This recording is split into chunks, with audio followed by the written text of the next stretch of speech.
오늘 말씀은 내 질고를 예수님의 질고로라는 제목으로 함께 은혜를 나누겠습니다. 이렇게 수요일 날 이렇게 또 기도의 자리에 나오신 여러분들을 진심으로 환영하고 축복합니다. 우리 한번 옆사람과 교제 한번 해볼까요? 잘 오셨습니다. 예, 예. 오늘도 간절하게 기도하는 자리에 오신 여러분들 정말로 주님 보시기에 아름다운 것 같습니다. 제가 오늘 이제 수요 설교를 처음 하는데요. 한 달에 한 번 정도 이렇게 기회가 돌아오게 될 텐데, 아유, 그랬던 적이 없는데 뭘 전할까 고민이 엄청 되더라고요. 빨리 본문 말씀을 못 정했습니다. 사실 기간은 다가오는데 수요일 날 어떤 말씀을 또 들고 서야 될까, 하나님 말씀하여 주시옵소서 하고 기도하고, 이제 그러던 도중에 제가 우리 교회 와서 이제 처음부터 했던 것이 우리 청년부 대신방이었습니다. 대신방. 그래서 청년들의 삶을 들여다 보니까요, 정말 쉽지 않습니다. 집으로 가서 우리 청년들을 태우고 아침에 출근길 신방을 하고, 그래서 그 직장 앞에서 간단하게 간식을 먹고 말씀을 나누고 그 차에서 기도해주고, 그리고 출근길로 보내고, 그리고 와서 또 점심에 직장으로 찾아가서 직장에서 그 짧은 시간이지만 또 점심을 먹고 말씀을 나누고 기도해주고, 그렇게 하다 보니까 우리 한국 땅에서 살아가는 이 다음 세대들이 정말 쉽지가 않다, 이런 생각을 해봤습니다. 지난주에 수능 발표가 났습니다. 여러분들 많이 기도해 주셨는데요, 그 수능 본 친구들도 이제 한 달 채 안 되죠. 이제 청년부 가족이 돼서 올라올 텐데, 요즘에 입시 지옥이라고 합니다. 입시 지옥. 얼마나 힘들면 입시 지옥이라고 할까요? 얼마나 힘들면 지옥이라고 할까요? 입학 원서를 내고 또 입학을 하기 위해서 그렇게 조바심을 내고, 그리고 면접관 앞에서도 얼마나 떨고, 아마 여러분들도 잘 겪으신 것들이라 기도가 더 간절하게 나오게 될 줄 믿습니다. 근데 입시 지옥뿐만이 아니죠. 또 편입 준비가 들어가고, 또 취업 준비가 들어가고, 그래서 우리가 계속해서 지옥을 붙입니다. 입시만이 지옥이 아니고 계속된 자격증 준비, 취업 준비, 또 취업해서도 끝나는 것이 아니라 이제 이직 준비. 그래서 계속해서 들어가요. 그리고 학교를 들어가고 취업을 들어간다고 해서 그 지옥 전쟁이 끝나냐? 아니죠. 여기 어른분들이 더 많이 오셨는데 어떠신가요? 연애의 지옥이 또 기다리고 있습니다. 연애의 지옥이 졸업하는 거에서 결혼에 꼴이나 나 했더니 결혼 지옥이 기다리고 있어요. 결혼해서 알콩달콩 신혼생활하면서 재밌게 살아가리라고 꿈을 꿨지만 출산 지옥이 기다리고 있습니다. 제가 간증드렸죠. 저희도 10년 차에 어렵게 아기를 가졌는데요, 그렇게 간절하게 기다리고 눈물로 기도했던 그 10년 아기를 가졌어요. 그럼 마냥 좋고 할렐루야 하고 날마다 천국이 도래될 줄 알았습니다. 근데 웬걸 아기 키우는 게 쉽지가 않아요. 출산 지옥입니다. 육아 지옥이라고 합니다. 육아 전쟁이라고 하죠. 계속해서 우리가 인생을 살아가다 보면 이렇게 고통 속에 우리가 지옥이라는 대명사로 우리의 인생을 나열하게 됩니다. 그래서 우리 한국의 별명이요, 헬 조선입니다. 헬, 지옥이죠. 지옥. 지옥. 그래서 C.S. 루이스가요, 화면 띄워주시면 이런 말을 했더라고요. 피조물들은 태어나면서 고통으로 태어나고 고통 속에 살아가며 스스로 고통을 가하며 살아가다 자신도 타인도 스스로 고통을 주고 받고 결국 그 고통 속에서 모든 피조물들은 죽어간다. 고통에 대해서 이렇게 평가를 하고 있습니다. 그래서 제가 우리 청년들하고 신방을 하면서 우리도 그렇고 저도 그렇고요, 그리고 저희들이 기도하는 제목들이 또 성도님들의 고난과 피부적으로 맞닿아 있다라는 생각을 해봤습니다. 그래서 한 달에 한 번 이렇게 수요 예배를 서게 되는데요, 무엇을 할까 고민하다가 제가 맡은 수요일에는 이렇게 고통의 문제를 하나씩 좀 찾아보고 은혜 받고, 또 우리 수요일 날은 또 기도회잖아요. 그래서 기도회로 같이 주님께 맡겨드리고 나갔으면 좋겠다라는 생각이 됩니다.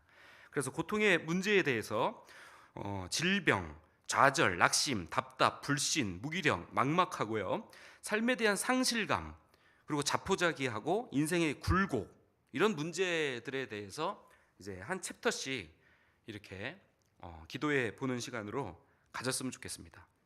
근데 고난을 다루고 고난을 연구하고 또 고난을 특강하고 고난을 이해한다고 해서 우리가 조심해야 될 부분이 섣불리 고난 당한 사람들에게 어떤 교과서적인 답안을 제시한다든지, 요즘에 뭐 솔루션 처방술이 대세잖아요. 방송 보시면 아시겠지만 우리 아이가 달라졌어요부터 방송 보시면 문제아기 처방하고 그 행동이 교정되고 문제가 해결되는 것, 그것에 우리가 익숙해져서 이제 섣부른 판단과 조언이 이렇게 가게 돼 있는데, 저는 그것을 위해서 설교 준비를 하지 않고 오늘의 이 주제입니다. 로마서 12장 15절 말씀인데요. 함께 읽겠습니다.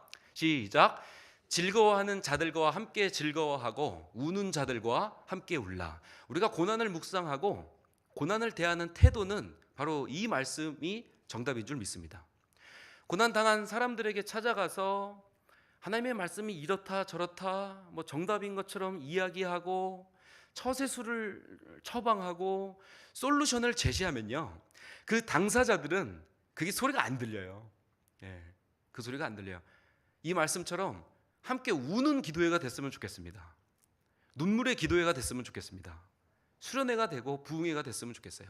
그래서 고난이라는 주제를 가지고 나갈 텐데, 오늘은 그 첫 번째 키워드 바로 질병입니다. 질병. 그럼 질병은 어디로부터 오는가? 질병은 어디서부터 시작이 됐고 질병의 원인은 무엇인가? 그리고 성경에서 질병을 다루는 태도는 무엇인가? 그래서 결국에 그것들을 바라보고 싶은데요. 세계적인 의학자 헨리 지거 리스트 문명과 질병이라는 책과 퓰리처상을 수상한 제르드 다이아몬드 총균쇠라는 책이 있습니다. 이 책을 요약해 보면요, 국가의 흥망성쇠의 3요소는 전쟁, 빈곤, 질병이다, 이렇게 요약하고 있습니다. 그 중에서 질병은 우리가 잘 알고 있는 대로 가장 많은 사망자를 이 질병으로 우리가 얻게 되죠. 근데 질병을 가만히 살펴보면 인간의 원죄로부터 그 원인과 결과, 즉 인간의 죄가 원인이 되고 그 결과로서 질병이 생겨난다라고 이야기하고 있습니다. 이 책들에서는 질병의 원인과 질병의 시작에 대해서 총 7가지로 요약을 하고 있는데요. 빠르게 제가 요약을 해드리면, 첫 번째는 공동체의 시작입니다. 공동체가 시작이 되면서 이 질병이 더 커진 것이죠. 집단사회, 부족사회, 또 씨족사회, 농경사회, 그래서 오염과 이 세균에 적합하고, 그리고 모여 살다 보니까 이제 위생 상태가 저하되고, 그래서 공동체의 시작으로 질병이 발생된다.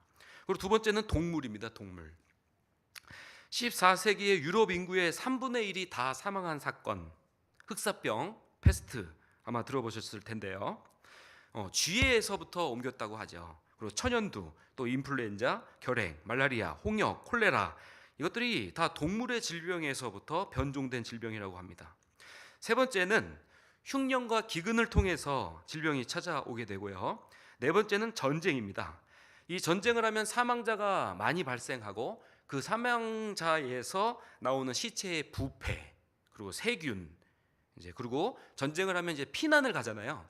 그래서 인류가 대이동을 하게 됩니다. 그래서 옮겨진다라고 이야기합니다.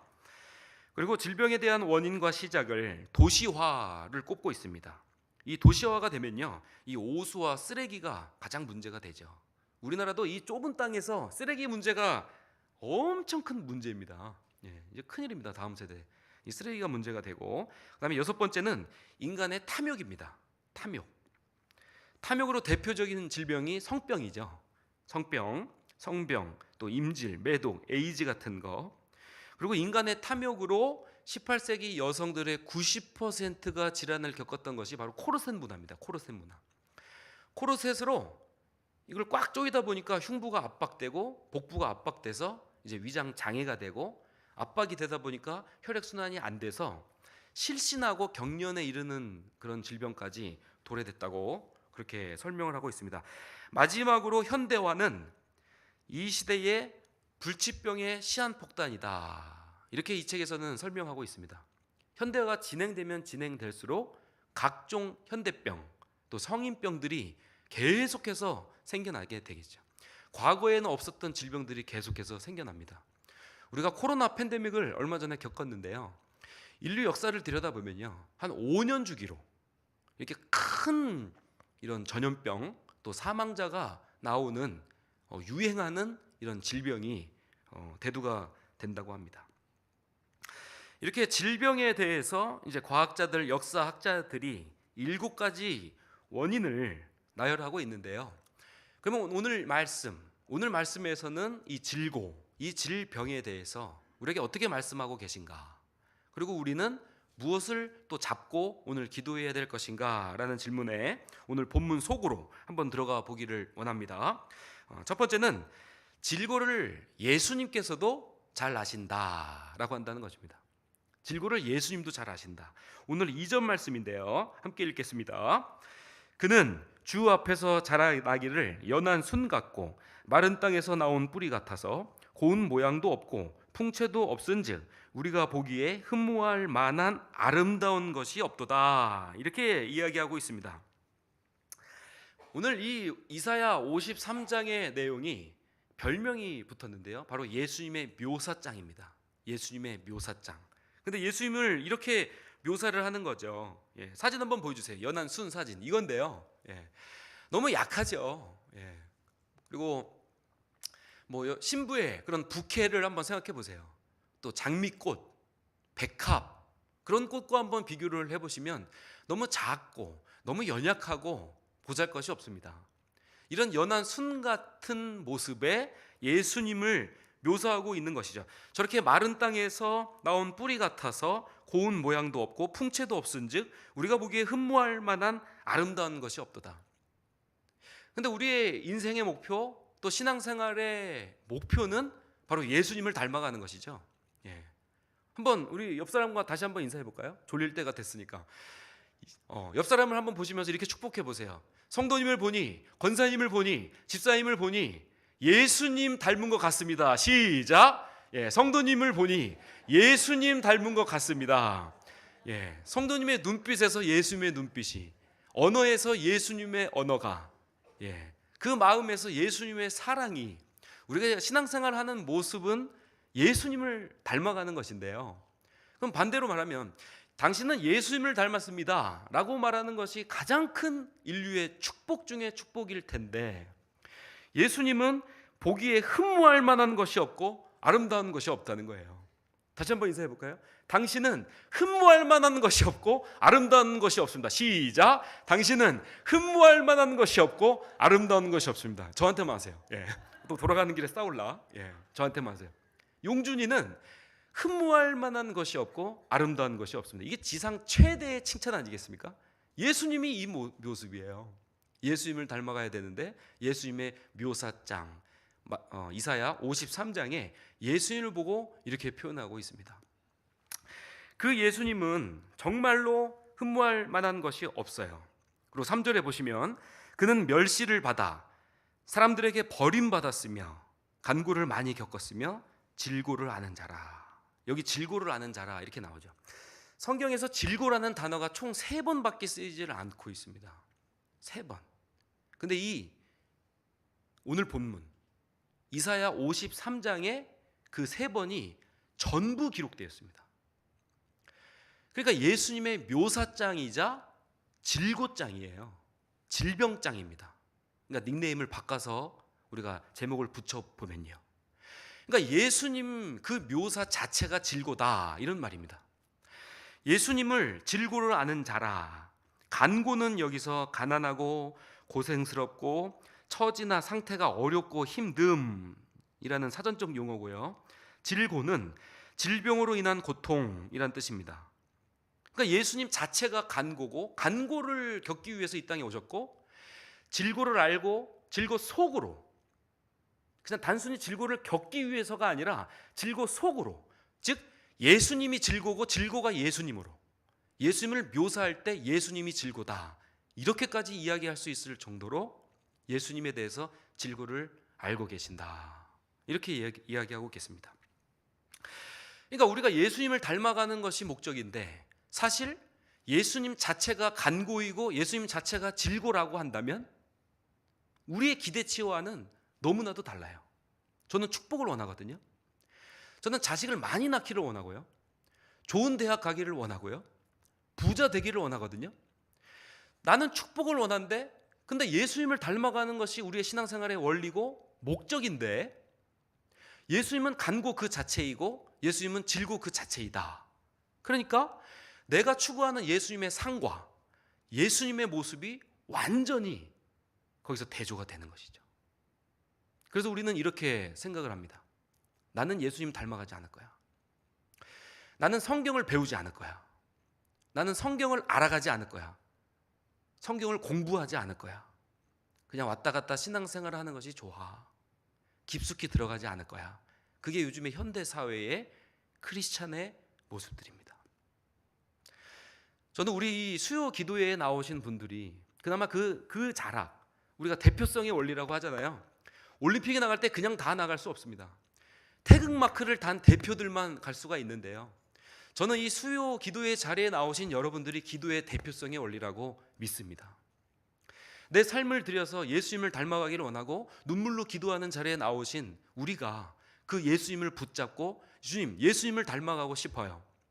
나는 축복을 원하지만 간고로 오신 그 예수님, 질고로 오신 그 예수님을 묵상하고 세상은 자기들만의 리그로, 자기들만의 판타지로, 자기들만의 페스티벌로 이 크리스마스를 지키지만 우리는 예수님이 오신 목적을 알잖아요.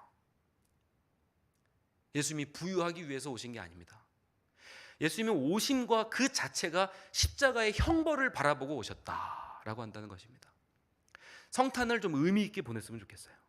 그래서 그 소유한 복음을 우리 가정과 이 지역사회에 나누는 우리 메리 크리스마스가 되시길 주님의 이름으로 간절히 축원을 드리겠습니다. 자, 두 번째는 예수님은 질고를 아신다고 하면 그러면 두 번째는 무엇인가? 예수님의 질고가 나의 나음입니다. 저를 한번 따라해 볼까요? 예수님이 질고를 담당해 주심으로 나는 나음을 받았습니다.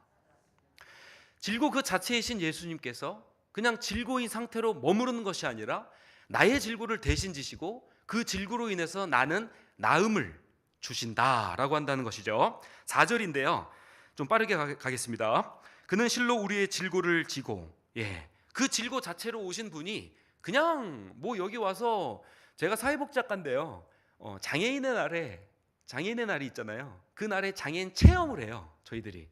그래서 시각장애인 체험을 한다. 그래서 안대를 끼고 어떤 캠프를 가면요.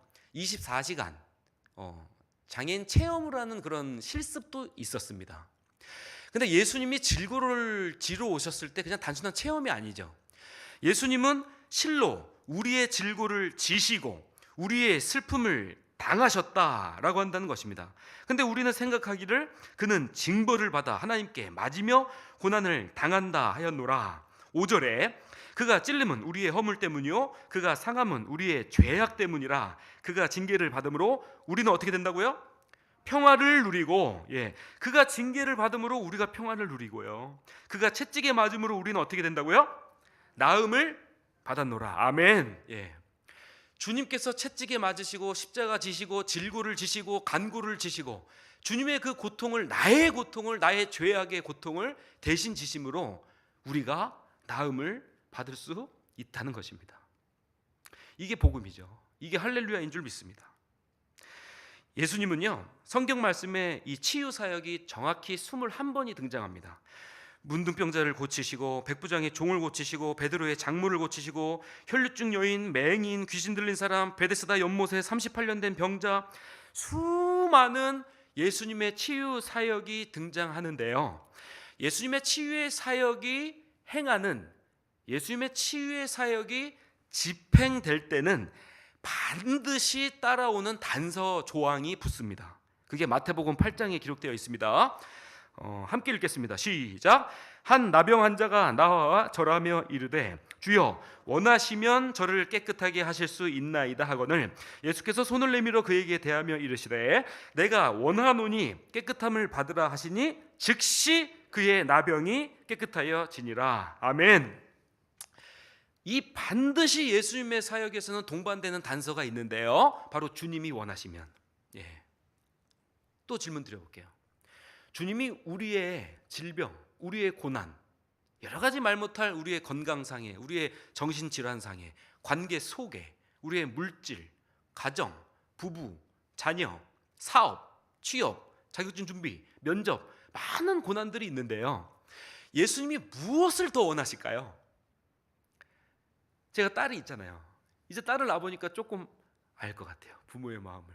제가 우리 아이니에 뭘 원할까요? 야, 너 아이니 고통받으러 좀 가. 막 그래서 팔을 막 걷어붙이고 너 일로 와봐, 너 내가 고통을 줘볼게, 막 채찍을 가하고. 예수님이 무엇을 원할까요, 우리들에게? 범사에 잘 되는 것을 원하지 않겠어요? 이 땅에서도 하나님의 나라가 임하고 이 땅에서 천국을 누리는 것이 예수님이 우리보다, 나보다 더 원하시는 거 아닐까요? 근데 나의 원함이 다르다는 것입니다. 한 나병 환자가 나오며 절하여 이르되 주여 원하시면 저를 깨끗하게 하실 수 있나이다. 나의 원함에 핀트가 안 맞아요. 나의 원함과 하나님의 원함에 핀트가 안 맞아요. 아까 얘기한 대로. 요즘에 면접 기간이고 우리 이제 고3도 입시 면접을 가게 될 텐데, 이 면접도 그런 것 같아요. 그 학교에서 원하는 인재상이 있고요, 또 예능을 하는 사람들도 있어요. 그러면 그 앞에 면접관 앞에 서서 입시자는 열심히 하겠지만 결국에 그 면접관이 원해야 그 사람을 합격시킬 수 있잖아요. 오늘 이 밤에 간절하게 기도하고 싶은 것은요, 주님 원하시면 저를 치유하여 주시옵소서. 주님 원하시면 우리 가정을 만져 주시옵소서. 주님 원하시면 이 지역을 만져 주시옵소서. 이렇게 좀 간절하게 기도하는 시간 되기를 간절히 축복을 드리겠습니다. 근데 여기서 이 치유 사건이 조금 더 성경을 들여다보면 점점 더 확장되는 개념으로 우리가 되는 것을 볼 수가 있는데요, 요한복음 11장 39절 말씀인데요, 예수께서 이르시되 돌을 옮겨 놓으라 하시니 그 죽은 자의 누이 마르다가 이르되 주여 죽은 지가 나흘이 되었음에 벌써 냄새가 나나이다. 이거 시체 썩는 냄새를 말하는 거죠. 40절 예수께서 이르시되 내 말이 내가 어떻게 하면요, 믿으면, 할렐루야, 믿으면이죠, 하나님의 영광을 보리라 하지 아니하였느냐. 조금 예수님의 어조가 격양되신 것 같아요. 예수님이 이르시되 너희가 내 말을 믿으면 막 이러지 않았겠어요?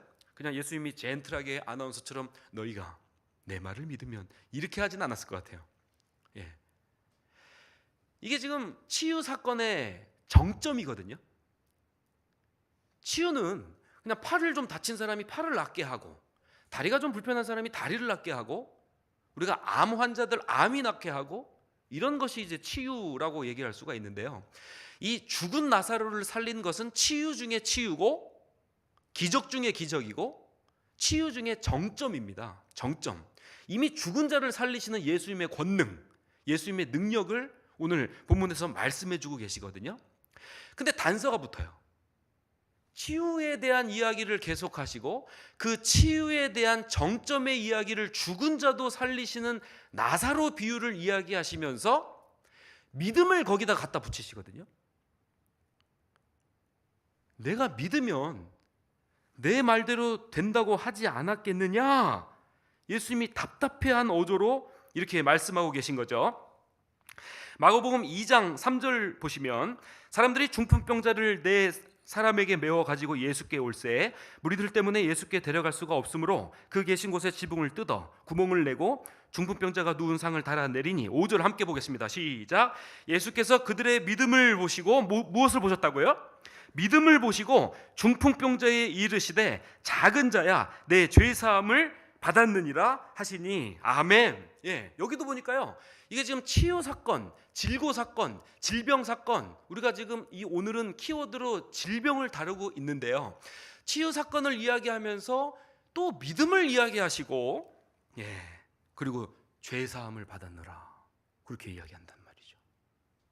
치유는 치유고 죄 사함은 죄 사함이지, 예수님의 그 사역은 조금 더 확장된 개념으로, 연장된 개념으로, 어떻게 보면 초월된 개념으로. 은사는 굉장히 중요한데요, 은사주의가 굉장히 미혹하고 유혹이 되는 것은 이 예수님의 본질을 바라보지 못하게 합니다. 치유 은사가 좋죠. 저도 얼마나 기도했는지 모르겠어요. 아니, 하나님, 저 왜 주의 종 만들어 놓으셨나요? 막 가서 그냥 손을 팍 떼면 막 죽은 자도 살아나고, 손 다친 사람 장애인 일어나고, 막 벙어리들이 이야기를 하고, 시각 장애인들이 막 눈을 뜨고, 저도 엘리야처럼 권능을 주세요. 왜 이런 기도 안 했겠어요? 근데 성경 말씀을 들여다보고 깊이 묵상을 할수록 이 은사가 굉장히 값진 것이지만, 이 은사 주의로 빠지게 되면요, 이 팔만 보게 되는 거예요. 팔이 못 쓰게 된 사람을 팔을 치유했다, 그러면 이 팔만 봅니다. 우리는 돈이 없는데 돈을 벌게 됐다, 그러면 돈만 보게 되고요. 다리가 쩔뚝쩔뚝거리는데 다리가 치유받게 됐다, 그러면 다리만 보게 돼요. 그러니까 지금 예수님이 죄 사함과 믿음을 잡고 이야기하시면서 본질을 이야기하고 계신데요, 우리는 그 예수님의 오신 질고를 담당하신 그 본질을 바라보지 않고 계속해서 우리는 현상만 바라봅니다. 그래서 우리의 초점은 문제 해결만 바라보게 돼 있습니다. 나 아픈데요, 주님 낫게 해주세요. 나 뭐가 어려운데요, 해결하게 해주세요. 자꾸 우리는 문제 해결만을 위해서 주님께 매달리는 것이죠. 근데 오늘 말씀해 보면 이 질병, 질고, 이 병고침, 치유의 문제를 믿음과 죄사함의 문제로 연결하고 확장하는 것을 우리가 볼 수가 있다는 것입니다. 그리고 마가복음 2장 7절을 보시면 예수께서 들으시고 그들에게 이르되 건강한 자에게는 의사가 쓸 데가 없고 병든 자에게라야 쓸 데가 있느니라. 나이는 의인을 부르러 온 것이 아니고 죄인을 부르러 왔노라 하시니라. 또 여기 이제 의사는 말 그대로 병을 고치는 사람이잖아요. 치유를 계속 다루고 있는데 아예 의사를 이야기하면서 이 치유와 병 고침에 대해서 이야기하면서 완전히 지금 나는 의인을 부르러 오는 것이 아니라 죄인을 부르러 왔노라, 이렇게 이야기하거든요. 그러니까 예수님의 오신 본질, 예수님의 오신 목적, 그것은 우리가 잘 알고 있는 대로 바로 구원과 영생과 바로 믿음의 문제로 주님이 우리를 확장시켜 주신다, 확대하여 주신다라고 한다는 것입니다. 오늘 본문 말씀인데요, 이사야서 53장 6절 말씀, 유명한 구절인데요, 시작. 우리는 다 양 같아서 그릇 행하여 각기 제 길로 갔거늘 여호와께서는 우리 모두의 뭐를요? 죄악을 그에게 담당시키셨도다.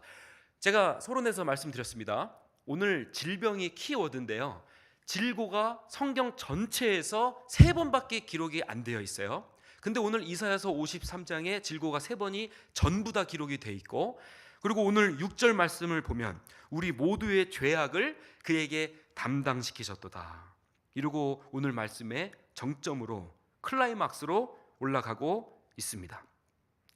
그러니까 예수님의 사역은 단지 육체적, 의학적, 의술적, 진단적, 물리적 치료를 넘어서 죄사함과 믿음이라는 확장, 또 영적인 구원과 회복을 전체적으로 상징하고 있다라고 한다는 것입니다.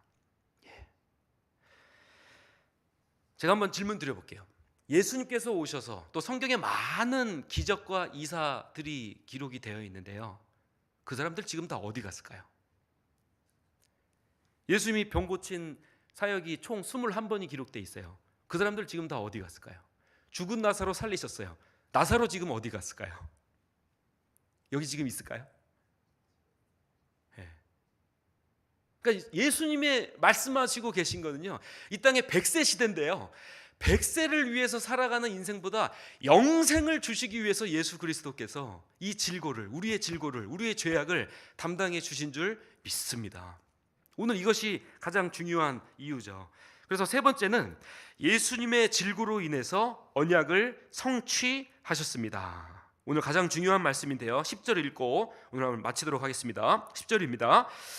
여호와께서 그에게 상함을 받기를 하시기를 원하사 질고를 당하게 하셨은즉 그의 영혼을 속건 제물로 드리기에 이르면 그가 씨를 보게 되며 그의 날은 길 것이요 또 그의 손으로 여호와께서 기뻐하시는 뜻을 성취하리로다. 아멘. 그러니까 예수님이 질고를 당하게 하시고 그 질고로 말미암아 결국에 하나님이 기뻐하시는 뜻을 성취하신다라고 한다는 것입니다. 여기 속건제라는 말이 나오는데요. 여기서 속은 없애다, 제거하다 그런 말이고 건은 허물, 죄, 나쁜 병이란 말입니다. 그래서 속건제는요, 허물을 제거하고 죄악을 제거하고 나쁜 병을 없애다 이런 뜻을 가지고 있는데요. 레위기 5장 16절의 말씀을 보면 이 속건제사를 드릴 때 5분의 1의 법칙이 나옵니다. 5분의 1을 더하여 제사장에게 줄 것이요 제사장은 그 속건제의 순양으로 그를 위하여 속죄한즉 그가 죄사함을 받으리라. 아멘. 네. 그러니까 우리가 10분의 1 10계명을 드리는 이 계명보다 이 속건제 5분의 1, 당장 이용준 목사가 여러분 속건제 드리십시다. 내년부터 이제 10의 1조가 아니라 5의 1조를 드리면 좋겠습니다. 이렇게 하시면 여러분들 어떻게 하시겠어요? 저한테 많은 돌을 던지시겠죠. 속건제는 5의 1입니다. 5의 1. 그래서 배상제라고도 하고 보상제라고도 합니다. 속건제의 비결은 주님께서 11조보다 더 값진 은혜로 우리에게 속죄, 속건 해주시기 위해서 오셨다라는 것이죠. 그리고 속건 제물을 드리기에 이르면 어떻게 해요? 그가 씨를 보게 되며, 씨는 뭐죠? 어떤 열매, 어떤 꽃, 나무가 어떤 생명을 이어나가기 위해 탄생되는 바로 생명의 씨앗을 이야기합니다. 그러니까 씨는 계속 퍼져나가는 거죠. 씨앗이 있으면 계속 생명력이 끊기지 않고 흘러가게 되어 있습니다. 그러니까 씨는요, 낳고의 역사죠. 씨는요, 퍼지고의 역사입니다. 근데 씨는요, 씨앗 상태로 그대로 있는 것이 아니라 어떻게 되죠? 커지고, 줄기가 커지고, 가지가 커지고, 잎이 열리고, 열매 맺고, 또 거기서 씨가 내리고. 그래서 이 씨에 대해서는 바로 후대 계승, 영적 후사를 낳는 비결이 이 씨의 원래인 줄 믿습니다. 우리 교회가 70주년이 되었습니다. 감격스러우시죠? 저도 참 이 앞에 면접하러 왔을 때부터 와, 우리 교회 70주년 되었구나 하고 굉장히 오래된 교회구나 이렇게 생각을 했는데요. 이 교회도 역사를 보면요, 세우신 분이 있고요, 그리고 지금까지 성장하신 분이 있고요, 그리고 우리 다음 세대가 있습니다. 그리고 다음 세대의 주역들은 우리 청년부를 제가 맡고 있는데요, 그렇게 기도하고 있어요. 이 씨가 날마다 성장하고 이 씨로 말미암아 부흥하고 이 씨로 말미암아 우리 교회의 70년의 역사가 앞으로의 700년, 마라나타 예수 그리스도가 다시 오실 그날까지 우리 교회가 성장하고 이것에서 복음의 빛을 비추는 전초기지가 되게 하여 주시옵소서. 이렇게 날마다 기도하고 있습니다. 씨를 주신다는 거예요. 그리고 어떻게 되죠? 근데 그의 날은 길 것이요 이렇게 얘기합니다. 어디까지 길까요? 그렇죠, 영혼까지 길게 될 줄 믿습니다. 우리가 100세 인생인데 100년이 아니죠. 영원인 줄 믿습니다. 영원인 줄 믿습니다. 그리고 그 여호와께서 기뻐하시는 뜻을 성취하리로다. 그러니까 육체적인 것뿐만이 아니라 물질적인 것뿐만이 아니라 바로 죽음에서 생명으로, 사망에서 생명으로 옮겨지는 그 축복인 줄 믿습니다. 근데 누구의 손으로 한다고요? 이 모든 계획을 그의 손으로, 하나님의 손으로 운영하시고 하나님이 계획을 수립하시고, 우리가 2024년 농사를 잘 짓고 이제 2025년 새로운 농사를 위해서 지난주에는 우리 당의원들 수련회도 갔다 오시고 또 각 부서 이제 다음 주까지 다 이제 계획서를 내는데요. 그러니까 하나님이 계획해 달라고 우리가 청원서를 냈으면 좋겠어요. 하나님이 계획하시고 하나님이 섭리하시고 하나님이 다스리시고 하나님이 주관하시고 그의 손으로 다스리시는 우리 송파동 교회와 저와 우리 모두가 되기를 주님의 이름으로 간절히 축원을 드립니다. 우리 말씀을 맺겠습니다. 오늘은 첫 번째 키워드로 질병에 대해서 은혜를 나눠봤습니다. 우리의 인생은 질병의 역사고 질고의 역사인데 성경에서 말씀하고 계신 질고는 예수님이 질고를 더 잘 아신다라고 한다는 것입니다. 내가 아프다고 고통 속에 몸부림칠 때 예수님이 나보다 나를 더 잘 아신다라고 한다는 것입니다. 그래서 그 예수님이 인카네이션하고 성육신하고 위대한 하강하시고 아가페 사랑으로 바로 성탄의 예수 그리스도로 나의 질고를 대신 담당하기 위해서 오셨다. 그리고 그 예수님은 그 질고를 대신 담당하심으로 나는 나음을 받을 수 있습니다. 이것은 육체적인 의학적인 물리적인 치유뿐만이 아니라 영생을 보장해 주시고 영혼과 구원과 회복을 상징하고 있습니다. 인생의 유한함에서 천국의 무한함으로 우리를 확장시켜 주시는 것이죠. 그리고 예수님께서 질고를 당하심으로 하나님이 약속하신 언약을 성취한 줄 믿습니다. 그래서 오늘 이 밤에 간절하게 기도하실 때는 주님의 이 말씀 붙잡고 예수님을 묵상하고 우리의 질병을 대신 지신 그 주님께서 우리와 또 우리 가정과 우리 교회 속에 주님이 임재하시고 정말로 기쁨의 그런 메리 크리스마스가 되길 주님의 이름으로 간절히 축원을 드리겠습니다.